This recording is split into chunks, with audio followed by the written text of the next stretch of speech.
Welcome to video 8.1a, ratio and proportion. So here's a few vocabulary words for your notes. Ratio, simply a quotient of two numbers. It can be expressed in three ways. 5/3, 5:3, or 5:3, for example. A proportion is nothing more than an equation stating two or more ratios are equal. For example, 5/10 equals 1/2. Means and extremes, this one's a little bit new.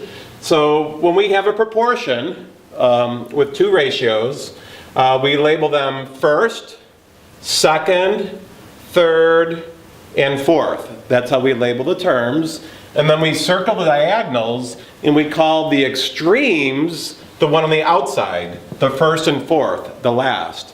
And the means, I think of the ones in the middle, second and third. So means middle, extremes outside, going 1, 2, 3, 4.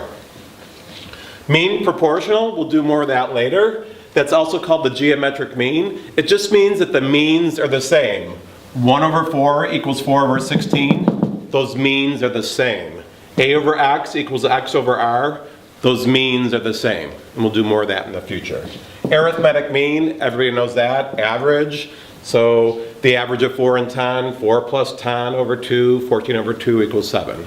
So there's going to be geometric mean versus arithmetic mean. You'll have to know the difference. And then here's example 1, very basic. Find the missing terms. Okay, 1/2 equals (14). You could cross multiply and do it that way, but I say, hey, how do I get from 2 to 14? Multiply by 7. So I'm going to multiply by 7 here. And just get 7. 8:10 equals 24:?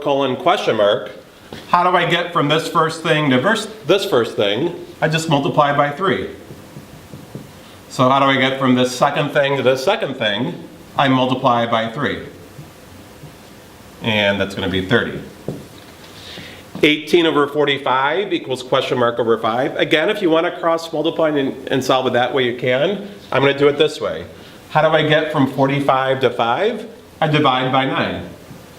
So I'm going to divide by 9 over here. 18 divided by 9, I believe, is 2. So there you have it. A little bit of vocabulary and some examples on finding missing terms in proportions.